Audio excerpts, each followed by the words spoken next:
does it matter to us? Well, it matters because war is bad. And an unjust war, a war, if anything, on the wrong side, is even worse. Britain has been involved, as you know, in far too many wars that have nothing to do with us. Iraq was a total disaster. Afghanistan, 8 years we've been there.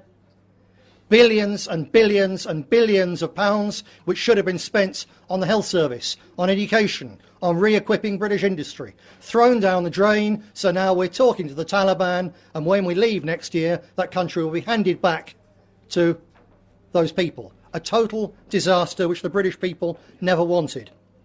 So wars like that, they are innately bad, and as you know, this party has always stood against those wars. We're involved in a global struggle, so what happens in a country a long way away affects all of us, and what happens in a nationalist country, which is what Syria is, affects every other nationalist on the planet, because we have a global enemy and it's a global struggle. So they came up with a ridiculous lie that the Syrians had used chemical weapons on their own people in the very same week that a United Nations chemical inspections team entered Syria at the request of the Syrian government. Utter nonsense, the idea that that was them. And since then we've had the facts, the clear facts, that the rebels have been filmed with chemical weapons. They've been caught in Turkey and Iraq with chemical weapons. They've boasted about using the chemical weapons. So it was to be a war on totally false pretenses. I've met captive rebels, and those rebels are not secular, moderate, liberal nationalists like us. They're Islamist fanatics who say quite openly, when we destroyed democratic secular Syria, when we purged and killed all the Christians, all the Jews, all the Shia, all the moderate Sunni, then we're coming to attack Europe and the United States. They're quite open about it. The difference would have been, if that war had gone ahead, that in some months' time, instead of an attack in Westgate in Kenya involving machine guns and hand grenades, it would have involved sarin nerve gas, because that's what they would have got if David Cameron had handed them control of that poor country. The Arab way when you're in a confrontation tends to be, you have a go at us and we'll rip your head off. That kind of defiance. There's no point trying to defy a state which is far stronger than you when you're trying to persuade the legislators of that state that actually there's a peaceful route. If you wave they're entitled to wave the sabre of war, considering Cameron's there rattling a huge Sabre Mark cruise missiles, 200 of the damn things, but it wouldn't have helped. And this letter was different. It said, we invite you as fellow parliamentarians to come to our country, either en masse or by sending a delegation, at the earliest time convenient to you. So it's saying, you don't have to bomb us, you know. Why don't you come and look and talk about it? For starters, it said, we suggest it might be particularly appropriate for such a visit to coincide with the conclusion of the current United Nations investigation into the chemical attack, which we condemn without reservation. So they hadn't said that before.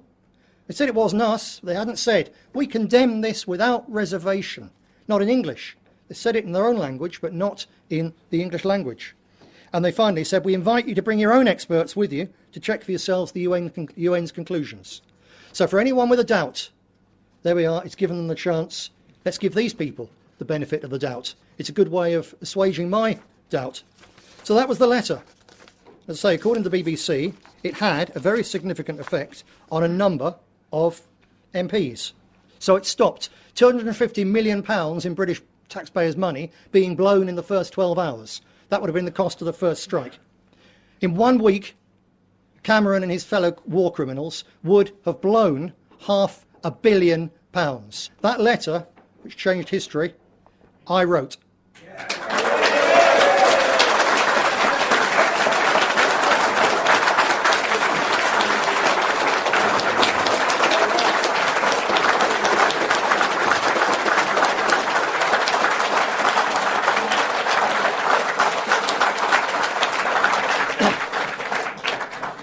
Don't get me wrong, that letter that stopped the war in its tracks, yes, I wrote it, but everything in it came from the Syrians. The initial idea came from them. They asked for help. The offers in it were all discussed with them and approved by them. Every word was gone through with a Syrian who spoke very, very good English, but still couldn't have written it because he couldn't put himself in the head of a British MP in the way that I can put myself in the head of a British MP. Tell you what, some things you see in that head aren't nice, but still, you can put yourself in the head. I can because, as I say, I've grown up with them and I sit with their kind in the European Parliament because I was made an MEP by the efforts of people like you and by the voters of Blackpool and further abroad in the northwest of England. So the Syrians approved that letter. They came up with the offers. They were happy with the contents and we worked on it together. The BBC referred to it as a remarkable document. Sky, I think, said we just read this and it's fascinating. One of them said, an observer said, I'm experienced in these things. I can tell you that a letter like this wouldn't have come from Syria without being approved absolutely at the very top. This really is serious. One of the experts that they brought in, I think it was the BBC, said, well, really, we don't understand this. There seems to be some important new factor in play here, some power we don't know about. The letter written by the People's Assembly of Syria to British MPs. I've got it here, a copy of it, 4 pages. It makes a very interesting reading. Let me just give you a couple of the pull-out statements. If we are pushed into the corner, we will defend ourselves, and such has been their language up to yesterday. Today, the change of language and change of tone may be built on some other unknown givens that are yet to be revealed. Yes, an important factor, the presence of an Englishman from the British National Party helping these people to pitch their very sincere, genuine offer and bid for peace in a way that a handful of MEPs would get and understand and thereby turn the tide of history. Usually, politicians, British politicians, start wars. In Nick Griffin and the British National Party, you've got politicians who stopped a war.